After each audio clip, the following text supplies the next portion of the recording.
Welcome in to the Rockies Insider. I'm your Rockies Insider, Patrick Lyons, on this MLB trade deadline. It is past. It is gone. You have to wait for the offseason for the Rockies to improve their hopes, to improve their future. Rockies coming together on one trade on the deadline day on Thursday, an off day for the Rockies, no game. And overall, we're looking at 3 trades for Colorado at this year's deadline. Was that enough?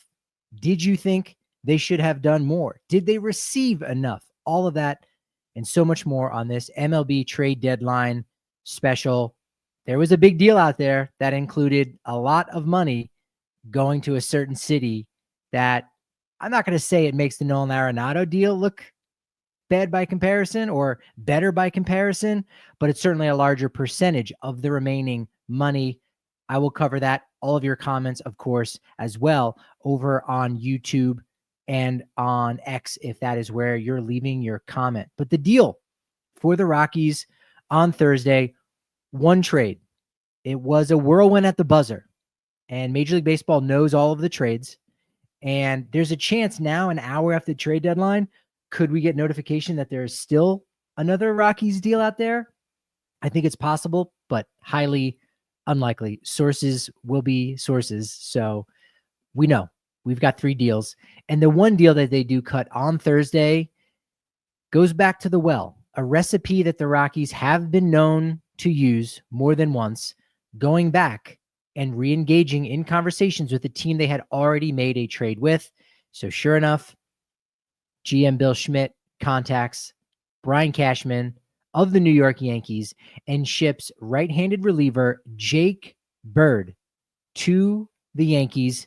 And in return, the Rockies get 2 prospects, both at the AA level right now. The Yankees number 10 and number 28 prospect. Needle mover? Let's discuss. Jake Bird, 4.57 ERA over the past 4 years. Would you have guessed it was that high? I don't know that I would have. There have been times in which Jake Bird has maybe not been overexposed, but certainly has had his struggles. The thing that I think about when he goes to a contender and a team that spends a lot of money on analytics, that does a great job at acquiring players and then developing them at the major league level or figuring out ways to get past those rough patches, is those stretches, long stretches. Let's not forget April and May of this year, but those long stretches where Jake Bird was more like a 2.00 ERA reliever. Can the Yankees help him sustain that? Well, guess what? They're going to get 3 more years of Jake Bird. He will not be a free agent until after the 2028 season. That feels like forever since he is in his 4th year right now. And you say, man, you got this year and then 3 more years. He will effectively, should he stay on the Yankees, spent just about as long in his big league career with the Yankees as with the Rockies. But we've seen Jake Bird be really, really good.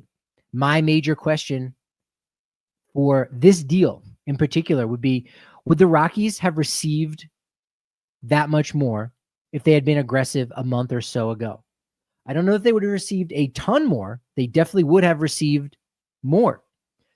I think what's maybe a better question is, would it be reasonable to think that Bird could have kept up this 2 ERA through the All-Star break and then have gotten a windfall as we got closer to the deadline?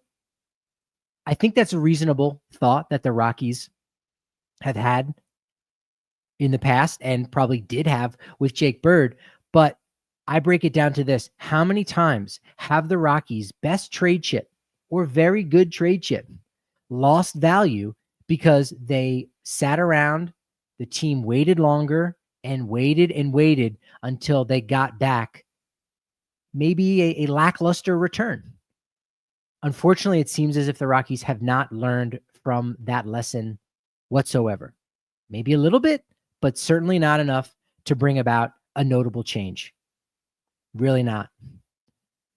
Now, in return, the Rockies get 12 years of club control for their 2 prospects coming into the system. So you've got 3+ years for basically 12+ years.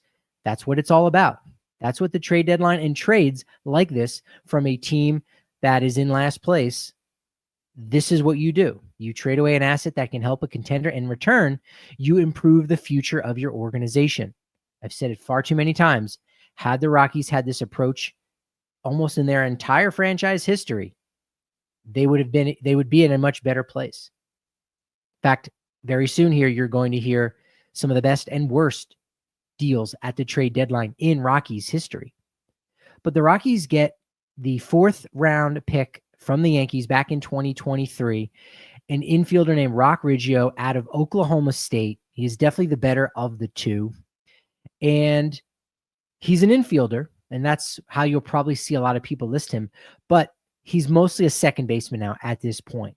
He played a little bit of shortstop last year, but for the most part, he is now effectively a second baseman. And sure, you can say, well, Adiel Amador looked really great in his last outing, in his last appearance up in the majors. Ryan Ritter certainly could be an option over at second base, since you're thinking Kyle Karros or Ethan Holiday or Charlie Condon at third base. So is that kind of competition bad? No, because we still don't know that if Adiel Amador is going to work out. Rock Riggio could be the second baseman of the future. You don't know that, but guess what? What you do know is that Jake Bird's value late in ball games to help you win games, those wins, as few as they will be over the next few years, is not going to make the difference in you becoming a contender or even being 500 the next few years. Rock Riggio, he could be that guy. He could help do that. The scouting reports that I've seen, little good news, little bad news. The good news is he's really been likened to a left-handed hitting version of Dustin Pedroia. You'd love for that to happen. Unfortunately, scouting reports say that Riggio lacks certain feel for the barrel. He does strike out maybe a little bit more than you would like. Did he patent his swing after the short right field porch at Yankee Stadium? Well, if he did, he's got to refigure a couple things out. But he's been fine so far this year. He's been playing in the AA Eastern League alongside the Hartford Yard Goats. So this is a guy that the system has seen a lot. He did start his season in High A in the South Atlantic League, where, you know, he was solid, did a good job of getting on base, 436 on base percentage, was able to keep his strikeouts down somewhat. It seems like the numbers have been about the same since he's gone up to AA. Somerset on base percentage has dropped quite a bit. He's not getting walked as much. The pitchers are getting better. As many of you know, that jump from High A to AA is the hardest in the game. Maybe not really as hard as the jump from AAA to the majors, but still, that is when you separate the men from the boys, the prospects from the suspects. So 878 OPS in AA should see him with the Hartford Yard Goats getting a lot more opportunities at second base. And he's number 10 on the Yankees list. Where is that going to put him on the Rockies list? I don't know. I do know that I'll be talking about the new top 30 rankings, where Ethan Holiday is going to be positioned here very soon in the next week or so. But I think he'll still be in and around the number 10 prospect for the Rockies. So I don't think much is going to change for that. In the chat, Lux saying, this has to be the most active trade deadline I've seen. Every single team has been trading. Yeah. The Minnesota Twins have traded, you're sitting down, 9 players. They're going to save about $26 million for the rest of this season. A team that was doing fine not that long ago. It seemed like, I mean, they're 6 games under 500 now. They've just lost 2 in a row, but not that long ago, they were basically a 500 team.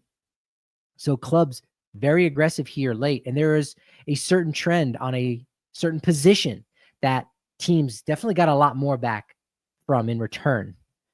G. Vandy, welcome to the show. Maybe I wanted too much, but I felt like we could have done a little bit more. I would agree. I'll get into that shortly. Also in the chat, good trades by the Rockies this deadline. Wish we could have traded more. Oh, strange. 2 people that think that. Wish they could have traded more considering they said every player is available but Tovar. But we got 7 prospects for 3 players. Was that the final number? I think so. No, I think it was 5.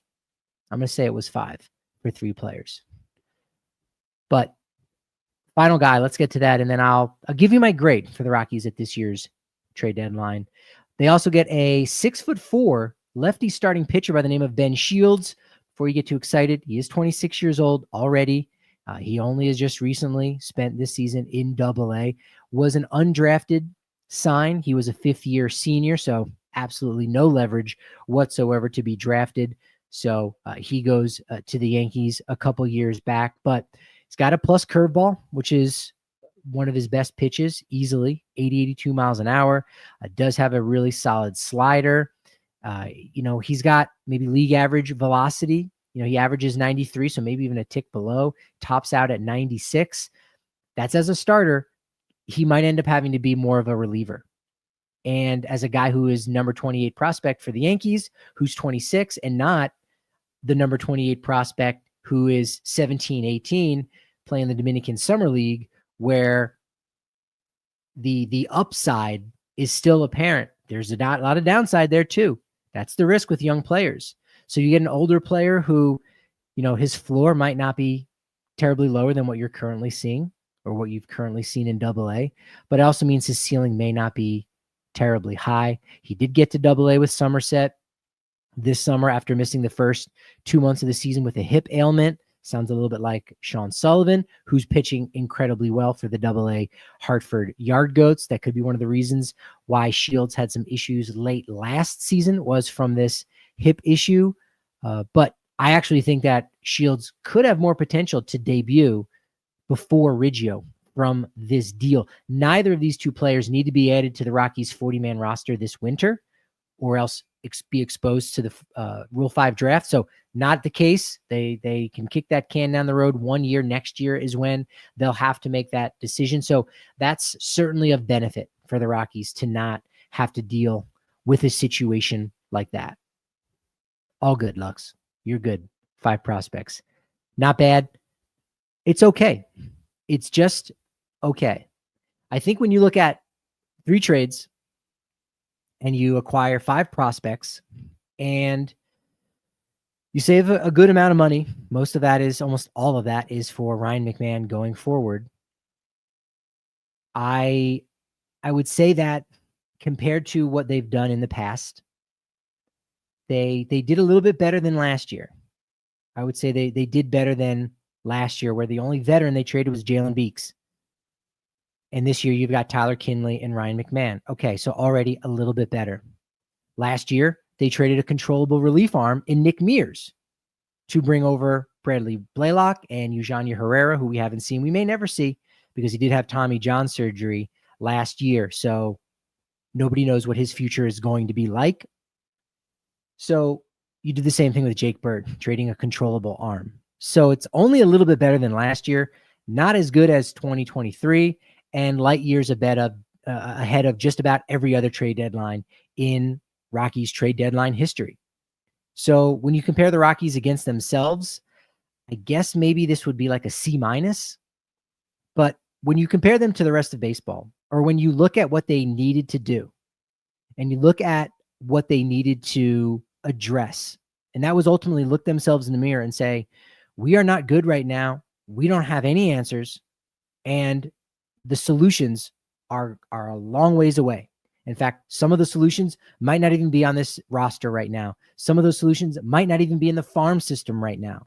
That's how long down the road this could be.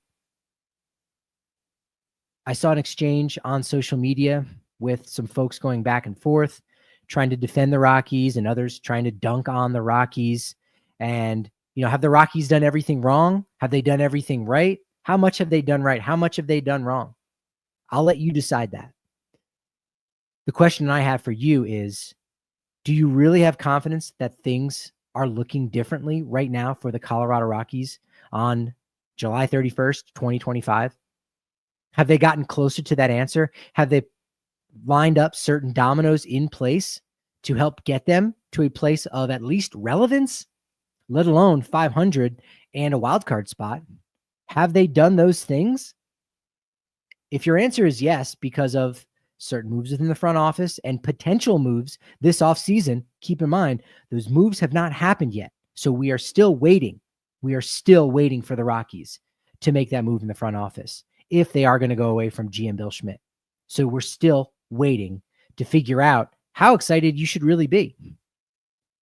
But if you're looking at all of that and saying, okay, I like a couple of the things that have happened, are they needle movers? Are they a big deal?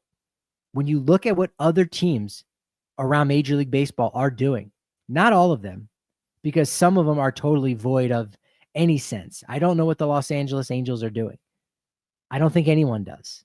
They are a very confusing franchise. But when you look at most other teams and you say, here's how they address problems, here's how they do business, here's what they are doing to try to win a championship. If you compare the Rockies to that, the Rockies are not close at all. And so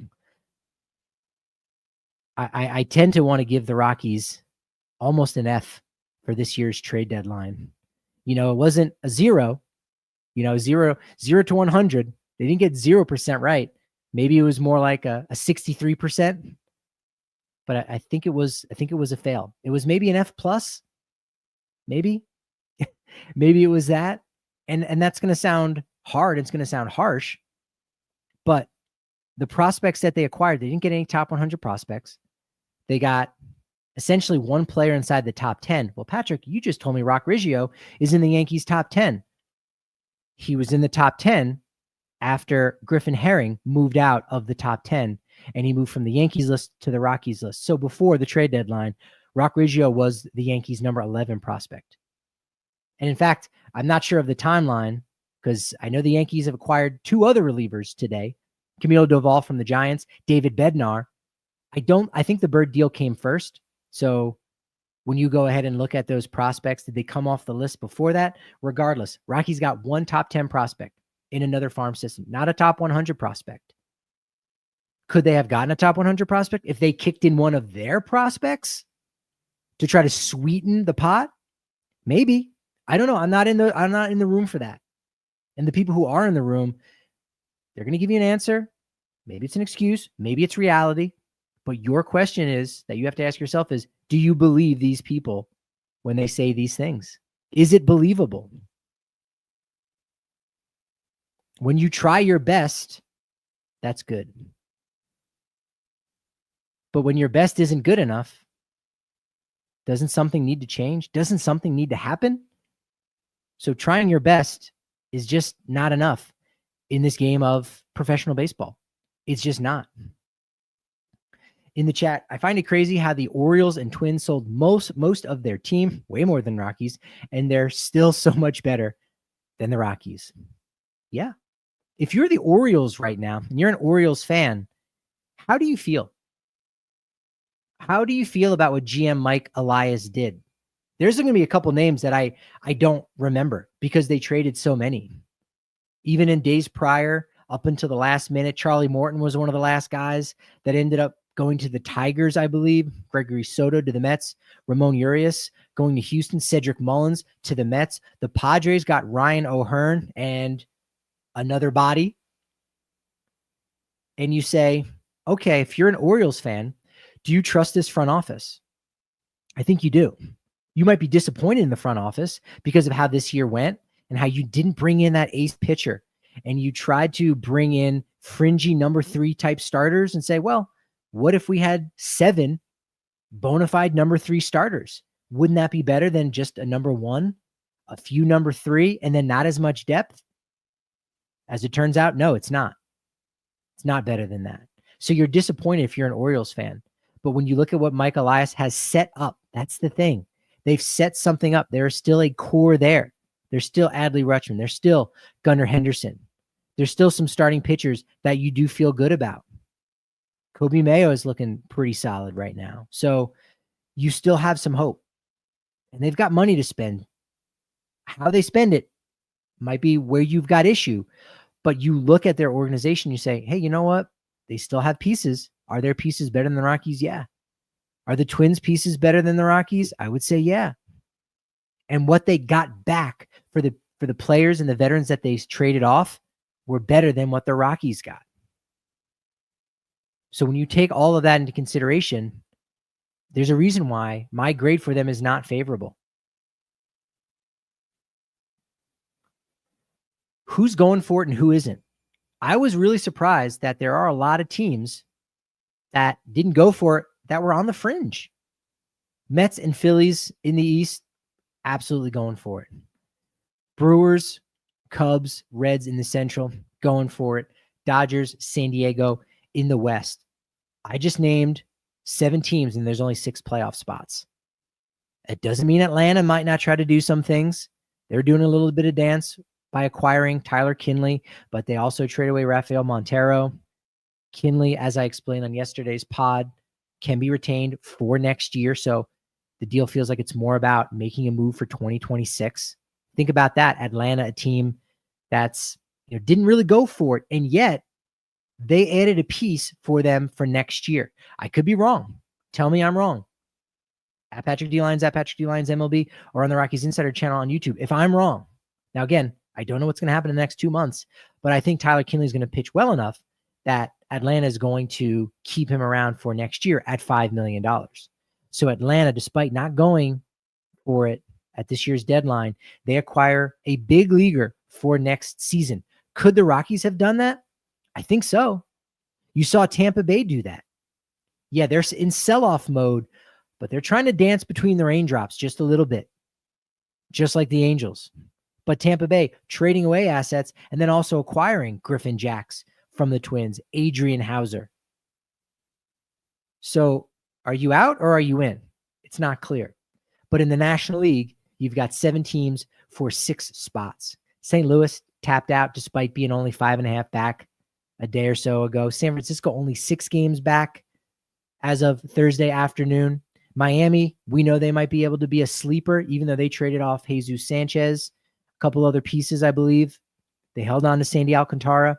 But San Diego is probably the most interesting in the National League. Aren't they always the most interesting in the National League? They acquire 6 players and start the post-trade deadline on Friday, only 3 games back from the Los Angeles Dodgers. Folks, the NL West is up for grabs. That's going to be fun to watch. Cue the gif of Big E Kingston eating. His last name's not Kingston. I'm trying to drop a WWE reference there on you guys. Other deals in the American League. As I said, Angels making some weird acquisitions. Tampa the same. But in the East, it's Toronto, the Yankees, and Boston. What did Boston do?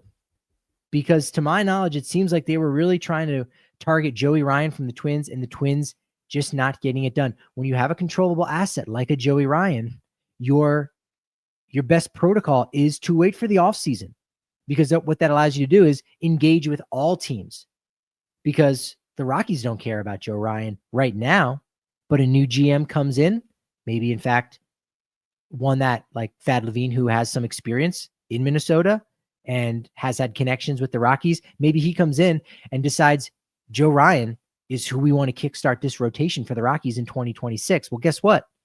That's one more team that's going to up the ante. So Red Sox, did they put all their eggs in that one basket? Somewhat. They were able to get Dustin May from the Dodgers, and the Dodgers acquired James Tibbs, who came over in the Rafael Devers deal. So now they've got a former Giants prospect in their midst, in their pipeline. And man, you just put a pin. Remember the names of the players, of the prospects that the Dodgers acquired at this year's trade deadline, because they acquired several. And teams aren't afraid to trade the Dodgers players that they might feel strongly that the Dodgers could fix and renovate and get a future all-star out of. Other teams don't care about, oh man, we're going to look like we lost the trade if this guy ends up really developing under the Dodgers tutelage. The Rockies are afraid of that. They need to not be. They need to get out of their own way. So Dustin May, the one guy for the rotation, Steven Matz, lefty out of the bullpen, that ended up coming to fruition late on Wednesday night. And Detroit, multiple additions. Kansas City, they're one where if you're ranking the top 7 teams, or the top 8 teams, Kansas City's probably on the outside looking in, but they get Mike Yastrzemski from the Giants. Houston, Seattle, as I said, Yankees acquiring those 3 relievers. But the big deal of the day, Carlos Correa going from the Minnesota Twins to the Houston Astros. He's got $103 million remaining, and Minnesota is going to pay down $33 million to put Correa back at Minute Maid Park, at Daikin Park in Houston. Huge, huge deal. And I look around, and the trends were that this was definitely a seller's market. Teams were buying, teams were selling. And the price seemed to be maybe a little bit more at times for the big league asset. Another trend was 8th and 9th inning relievers. I feel like they came at a premium, which is one reason why my question to GM Bill Schmidt Friday at the ballpark would be Seth Halverson. What were the conversations like with him? Why didn't he move? As a guy who is your 9th inning guy, and certainly not a lockdown closer like some of the other ones that were dealt, or some of the other arms that were dealt. Say what you will about a Kyle Finnegan, but nice pickup for the Tigers. Why were the offers not where you valued them at?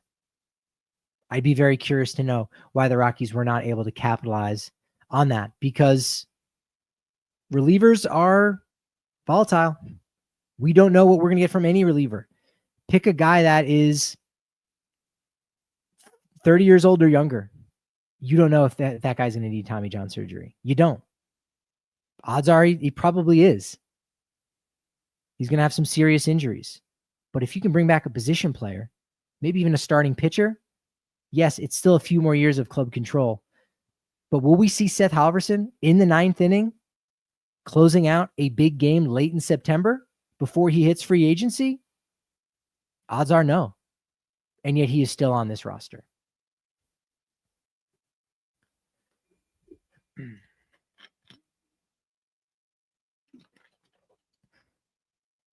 Rockies Insider with me, your Rockies Insider, Patrick Lyons, discussing the greatest trade deadline deals in Rockies history, buying and selling. That's right. Rockies have bought at the trade deadline in the past. If you've got a question or comment, leave that in the chat live here over on YouTube. If you're hearing this after the fact, feel free to dive into the chat, as you might be listening to this on the day Paul Skeens makes his Coors Field debut. Really excited to watch him pitch in Denver. I was supposed to watch him pitch 3 years ago, 2022, when he was still at Air Force. There was a game between the Academy and Northern Colorado up in Greeley. Had it marked because, hey, wait a minute, there's a guy who's a two-way player. He's a pitcher and a catcher, and he's a top 100 prospect. Like, I want to see this guy.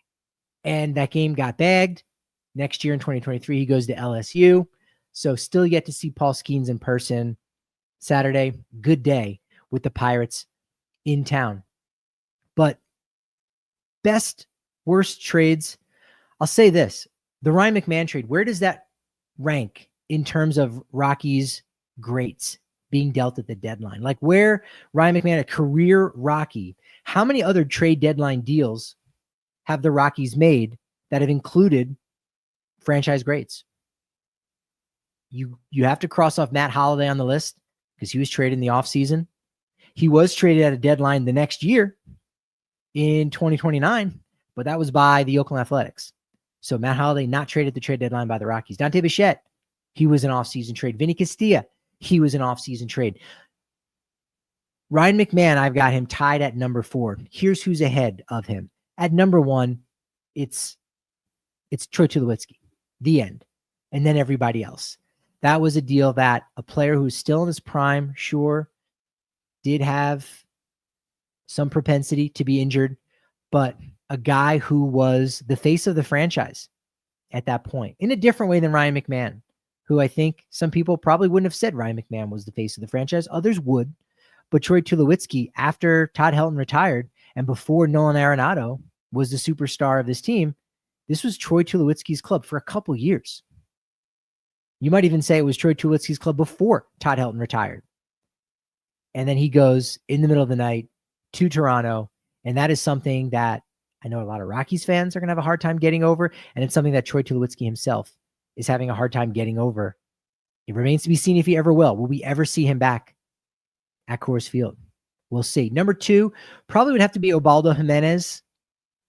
He started the All-Star game the previous year, and then 1 year later, you're trading him? Who did you get? That's kind of the biggest question. And believe it or not, Drew Pomeranz still active somewhat, but he was a big prospect at the time coming over from the Cleveland organization. Righty Alex White, Joe Gardner, a catcher outfielder in Matt McBride also came over. So you got 4 guys, but none of them worked out for you. One of them had a solid career in Drew Pomeranz. I am sure that his career earnings is probably north of $50 million. I might even guess he's close to 60. He's closer to 60 than he is 50 in career earnings. That's just something that I'm fascinated by with some guys. Nope. He's right on the nose at $50.4 million in his career. So dude had a great career. None of it was with the Colorado Rockies. He was traded to Oakland in December of 2013 for Brett Anderson. And then Brett Anderson, unfortunately, didn't do much of anything with the Rockies. So even the trade tree, not looking great. Number 3 behind Ubaldo was Larry Walker, partially because he was at the end of his career. It was understood at the time what was going on with that trade. And while the return was not good back in 2004 at the deadline, the Rockies got 3 players, one prospect of which never reached the show. Another was a former prospect that never got back. And the other had a little, limited career in Chris Narveson. But there's also this to keep in mind. And this is maybe what you hope for from this year's trade deadline, despite the fact that you brought in 5 prospects and maybe one has got you hyped up just a little bit. But the hope is that the money that is saved by the Rockies is invested well, not just in the roster, but in other things around the roster, player acquisition, analytics, a better lab down in Scottsdale, maybe even one at Coors Field, whatever it may be. Invest that money. Well, when the Rockies traded Larry Walker at the deadline in 2004 to the Cardinals, Colorado saved $2 million from Walker's salary. Well, they told Bill Schmidt, who at the time, believe it or not, he was the scouting director. He was in charge of that. He was told that, you know what, you can use some of that money to give to an 11th round pick who seemed like he was going to the University of Miami. And it was like sort of a done deal. It's one of the reasons why, despite being a 1st or 2nd round pick, teams didn't want to draft him because they thought, well, if we can't sign him, we're wasting a pick. So let's let him go. Rockies pick him up and managed to give him an $800,000 signing bonus to convince him not to report to the University of Miami. So the Larry Walker deal, while not a 1-for-1 direct correlation, it did lay the groundwork for Dexter Fowler. That's right. He was that 11th round pick that year in 2004. So that was a good investment. Will the Rockies utilize this money that they're saving in the same way? That remains to be seen. You can hope for it. You can try to look for it, but we really won't know until it comes to fruition. Hickster saying it was a decent trade deadline. Very exciting at the end.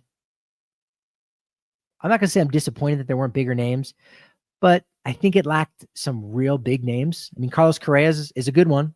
And you like the storyline going back to Houston. That's a decent one. G. Vandy saying, we will see Tulo again when Monfort and the current regime are gone. If he hands the team down to his kids, how does that work out? I don't know. Also in the chat, I would want to keep Freeland, to be honest. He's like our Mr. Rocky for pitching, homegrown from Colorado. Yeah, absolutely. I understand that there are going to be certain players that it seems like it's pointless to trade them because the return's not going to be much. Is the player worth more to your organization than the prospects you would get? And for the Rockies, they've almost every time said, yeah, he's worth more to us than he is, than the prospects are coming over. Because we're talking about a team that is under 500. It is not playing well, and they don't have depth within their system. So the player is going to be worth a lot more to a 100-loss team than it is to a postseason contender. So therefore, that postseason contender is going to say, you know what?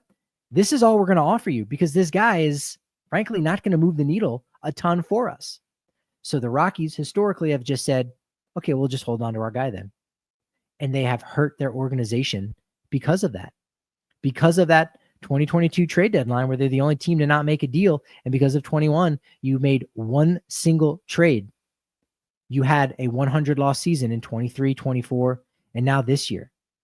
I'm not saying that any of the deals that they could have struck, certainly Trevor Story and John Gray would have moved the needle, would have brought back a top 100 prospect. Daniel Bard, top 100 prospect. How about Elias Diaz ahead of the 2023 trade deadline after he was the All-Star Game MVP? There's no rule saying you can't trade that guy now because it looks bad. You know what looks bad? Possibly setting a modern-day record for most losses in baseball history. That looks bad. So you can't always just say, well, this guy's worth more to me than the prospects because he's not worth as much to the other team. You can't just keep saying that. Colorado keeps saying that. So if you want to pick your one guy, if you want Kyle Freeland to be that one guy for you, fine. Then you need to trade all other expiring assets and all other players that are not going to be around for your next postseason contender. According to something that have gone 100-loss seasons 3 times in a row, eventually they win the World Series. I don't know that that's true. The Baltimore Orioles haven't won the World Series. I don't. Oh, I think you're being sarcastic. Okay. Also, spell out the word baseball. BSB around these parts. That's Blake Street Banner, baby. But yes, there is a belief that when you tank and you're bad intentionally on purpose, then you are getting your ducks in a row. You're acquiring prospects in order to get yourself better, to make a push. And while that has worked a handful of times, the times it hasn't worked, it has been successful in terms of getting your team to the postseason. That's very helpful. But if you're not intentionally tanking, then you're just losing 100 games. Yeah, unfortunately, that is not true. You lose 100 seasons, you win the World Series. Not true. Not true at all. Going back to the list of guys that were moved that maybe have had the same impact on the Rockies as a Ryan McMahon. I gave you 1, 2, 3, Troy Tulowitzki, Ubaldo Jimenez, Larry Walker. I got Ryan McMahon at a tie for number 4. He was an all-star, homegrown player, drafted out of high school. He was there for the postseason seasons in 2017, 2018. Didn't see him much in the postseason itself, but he contributed to those clubs. He's in and around number 10 for most of the notable offensive categories in franchise history. We know about the 4 Gold Glove finalist nominations. And outside the final years of Charlie Blackmon, Ryan McMahon was the consistent face of the franchise from 2021 until today. I should also mention that when I did the recording on Wednesday night, I was already well aware of what happened in the Bronx. Ryan McMahon, walk-off single in only his 5th game. The dude has been really great for the Yankees. And while he's not going to do that every night, I told you he was going to be an impact for the Yankees. And on that roster, surrounded by other great players and with less pressure on him, hitting lower in the lineup, playing great defense. Yankees fans appreciate tough-nosed ball players. They can also be jerks too. They can also show a lack of grace and not be grateful for having one of the greatest players of their generation in Aaron Judge. But Yankees fans, for those guys that aren't superstars, that are just in the middle, they love those guys in the middle, like a Ryan McMahon. And he's been great in the chat. It's been good to see Rymac finally on a winning and contending team. He's been our star for our team for a while, but hasn't actually been a part of meaningful wins. Yes. Now, some of you would say, hey, isn't that Ryan McMahon's first walk-off win since that grand slam at the home opener in 2024 against the Rays? No. His last walk-off was, I don't have the date in front of me. It might have been in May, maybe early June against the Nationals last year. It was a clock off. Bases were loaded, and it was a 3-ball count to Ryan McMahon. Kyle Finnegan took too long. Umpire said, that's a ball charged to the batter, which was ball 4. McMahon walked to first base. The runner on third scored. Clock off. That was Ryan McMahon's last walk-off before Wednesday night in the Bronx. Tied with Ryan McMahon in terms of impact on the Rockies, traded at the deadline. Ellis Burks. Let's not forget him. Rockies traded Ellis Burks to the Giants in 1998. They got back Darryl Hamilton, who was fine for the Rockies. But this was a time when you could take your pick in terms of who your favorite or who the best Blake Street bomber was in 97, 98, even 96, even 95, Burks' first year. But what's interesting is that Burks is often the forgotten fifth member. In fact, if you were to ask most fans and said, here are 4 Blake Street bombers, who's number 5? And told them Todd Helton or Ellis Burks, so many people would say Todd Helton. So many would. Ellis Burks was a Blake Street bomber, not Todd Helton. Honorable mentions for other Rockies that were dealt at the deadline that people may have an affinity for. How about Sean Chacon? He was also a former All-Star that was also traded to the Yankees. You also have Pedro Estacio getting dealt to the Astros for Scott Ellerton, who is a Colorado native, which is a nice thing to bring back. But Estacio, probably the most underrated starting pitcher in franchise history. The best trades for the Rockies at the deadline, not too many. I actually was able to dig up a few, but maybe the best would have been Rafael Betancourt coming over from Cleveland back in 2009. He was 3-1 with a 1.78 ERA in 32 appearances with the Rockies as a closer down the stretch, getting Colorado back to the postseason for the second time in 3 years, something that now, even after we just had them with back-to-back appearances in 2017, 2018, 2 out of 3 years feels like almost an impossibility with the state of the franchise. But Rafael Betancourt was there for him. How about the first year they went to the postseason, 1995, a guy with 2 Cy Young awards and easily in the Hall of Very Good. Is he a Hall of Famer? Probably not, but go back and look at the numbers of Brett Saberhagen, who ended up coming over from the Mets. And, he wasn't great for the Rockies, 2-1, 6.28 ERA, but he did have a playoff start. He did miss all of 1996, but at the time, that was a big get. That was a big get at the deadline. After the deadline, basically contract for contract, this worked out pretty well for the Rockies. You hate to see Eric Young Sr. go, but in August of 1997, after the true trade deadline, this was the waiver deadline that allowed you to still make trades after with special circumstances. Eric Young Sr. goes to the Dodgers and the Rockies get previously aforementioned Pedro Estacio. 2017 postseason, Pat Neshek and Jonathan Lucroy, and you didn't really give up anything because prospects can be suspects. 2018, Drew Butera and Sungwon Oh. Okay. 2020, they tried to add, given that it was only a 60-game season, you may have forgotten that they acquired 2 players there, reliever Michael Givens and outfielder Kevin Pillar. The prospects that they gave up, while pretty good at the time, to Cincinnati and to Boston. Pillar was with Boston at that time. While those prospects were really good at that time, you don't regret really making those deals. Sure, Givens, you were able to bring back 2 prospects. Or rather, Givens came over from Baltimore. Givens went to Cincinnati for Case Williams and Noah Davis the next year in 2021. So, sure, those prospects were good at the time. You don't regret making those deals. That's why you have to go for it when you have the chance to go for it, because you might not be able to go for it again for a while. The Rockies, we've been waiting for them to go for it for a very long time. When will they have a chance to go for it? Do you look back at 17 and 18 and said you should have gone for it a lot more? That's certainly one of the things Nolan Arenado says about that 2018 trade deadline. Remember, prospects are cool, but parades are cooler. How about the worst trades at the deadline? Again, this is just deadline deals, not going into all trades whatsoever. Spin second serve. I mean, you're a VIP right now. Love your show. Good job, bud. Appreciate the love and support right there.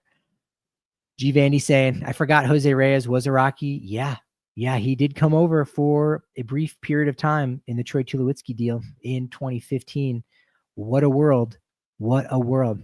But the worst trades, I would argue that the worst trades in Rockies franchise history are more powerful than the best trades. Because, Rafael Betancourt He made a big difference. Astacio made a difference when it wasn't that important because in the early 2000s, they just weren't a postseason organization, but provided with a lot of good memories. And the guys you got in 17 and 18 were nice, but they, I don't know that they are adored by Rockies fans. I don't know that anyone's like, oh man, Pat Neshek, what he was able to do late in games. You don't see a Neshek or Lucroy or Butera or Sungwon Oh jerseys around Coors Field. But again, the same could be true in other organizations for guys that are acquired at the deadline that make that impact in a big way. These are all trades that made impact for the other team. July of 2001, which was a very strange year where the Rockies subtracted. They dumped a lot of players in 2001. In fact, I got one coming up here that was number 5 on my list. But they also acquired an outfielder in Kamara Barti, who played 12 games, only got 19 plate appearances in that deal. I don't know why they needed to acquire him from the Angels at the time, but what did they do? They gave up a player named Sean Figgins. Remember him? Not Chone. Sean Figgins. They gave up 8 years of Figgins to the Angels, who ended up making an all-star team, who hit .291 with the Angels, stole 280 bases, and amassed over 1,000 hits. They traded him while in AAA. Not sure why. Not sure why they wanted Kamara Barti, but that has to go down, I think, just period, as the worst trade ever. But it did come at a trade deadline, so it makes the list. Right there, right behind it. Did you know the Rockies drafted and developed Craig Counsell? That's right. If you listen to Rockies Insider, you did, because I talked about it the other day when his son Brady Counsell signed his contract after getting drafted earlier this month. But July 27th, 1997, Rockies trade Craig Counsell to the Marlins for 8 games of Australian Mark Hutton, the only Australian-born player in franchise history. 12 2/3 innings pitched for Hutton. That was it. Meanwhile, Counsell would go on and win the World Series that year in 97 for Florida. In fact, he scored the winning run to clinch it for the Marlins in Game 7. Not to mention Craig Counsell, 22.4 career wins above replacement. That one's rough. July 27th, 2012. This one's going to be interesting. Stick with me on this one. Rockies traded Marco Scutaro and cash. Love that. To the Giants for Charlie Culberson. Doesn't sound that bad, right? Except Scutaro, like Counsell, would win the World Series that year with his new team. Won the World Series in 2012. Was outstanding for the Giants down the stretch and in the postseason. And other than the Troy Tulowitzki trade from 2013 up through 2020, no trades of subtraction. Was that because the Rockies were fearful that we might trade another guy and he's going to win a World Series and that's going to make us look bad? That might even make us look like a minor league team. And in the end, they lose over the course of 4 years from 2012 to 2015, only one less game than the Chicago Cubs, who were actively trying to be bad. So even when they tried to avert some kind of crises or avert a bad press cycle, they end up falling into it. Try to build a winner, and that's all you really need to worry about. That's it. July 28th, 2015. Yeah, I'm going to include the Tulo deal. Didn't work out for the Rockies, although the return was really solid. Miguel Castro was designated for assignment at a time in which, he probably should have been kept around a little bit longer and, had a decent career, but like a reliever bounced around. So that's kind of no harm, no foul. Jesus Tinoco never worked out for it. Jeff Hoffman was the one that you go, man, if only they were able to convert him into the closer that he's been the last few years, or the late inning high leverage reliever that he's been. He's been nasty. He's finally coming into his own now. Unfortunately, that's not when he does it with the Rockies. Then finally, July 25th, 2001, basically a 3-team trade. But Rockies trade a long-time member of their organization, Nafi Perez, to the Kansas City Royals for Jermaine Dye. You got to love that one, right? Jermaine Dye was a member of the Rockies for 4 seconds, because then the Rockies immediately turned around, traded Jermaine Dye to the Oakland Athletics for 3 players, one of which was Jose Ortiz. Dye would help lead Oakland to 3 consecutive postseason appearances as what was part of Moneyball. It was part of the Moneyball A's right there from 2001 to 2003. Jermaine Dye was a huge part of that, and the Rockies were at the center of that trade. So you traded Neifi Perez for 3 guys. I'll just sort of leave it at that. In the chat, Sean Figgins was a Rockies prospect. Yep. Sean Figgins was a Rocky guy. Yeah. Deep cut in the history. Look, it's important to know your history because, while that's a deep cut, that's an important thing to understand. Player evaluation, trading a guy before he makes his debut, or really saying, hey, we don't think this guy is that great. Let's go and grab a veteran bat. Do you need a veteran bat when you're selling off at the 2001 trade deadline? No. Do you need to give up this prospect in particular? What do you think you're getting with Kamara Barti? So Figgins was also a 4th-round pick in 1997 out of Brandon High School in Florida. And so 4 years later, he's dealt and has a really solid career. I'm not sure that he was ever on a Hall of Fame ballot. He's not a Hall of Famer. We know that. But was he ever on a ballot? He did play 12 years in the majors. So might that have been enough? Just like Craig Counsell had a wins above replacement career of 22. So he was 22 on the nose, Figgins. So the more you know. Here we go. We'll just run the rainbow here right now. Matt saying, not the worst deadline, but still very important. Yeah. Excuse me. Not the worst trade deadline, but still very disappointing. Yeah. Yeah. And if it's disappointing, it means it's bad. I think that's been the unfortunate thing for a lot of Rockies fans is they have to set the bar so low and say it could have been worse. And that's unfortunately one of the things that the Rockies have been trumpeting for a while. The Rockies have been Team 27. Now I call them that because when they came into the league, there were 26 teams. They were the 27th team. They're essentially Team 27. Literally and figuratively, because they look around, and as long as there's a couple teams in worse shape than them, 3, right? The 28th, 29th, and 30th best team in the league. So the 3 worst teams, as long as they're 27th, it's not so bad. It could have been worse. That's a very low bar. It's a very, very low bar. At Patrick D. Lyons, at Patrick D. Lyons, MLB, the Rockies Insider on YouTube and the Rockies Insider newsletter. Make sure you're checking all that free content out. Appreciate you dropping by. Appreciate all of the wonderful momentum. But that kind of momentum, well, can only be as good as one thing, and that's my next show. So, of course, I'll talk to you then.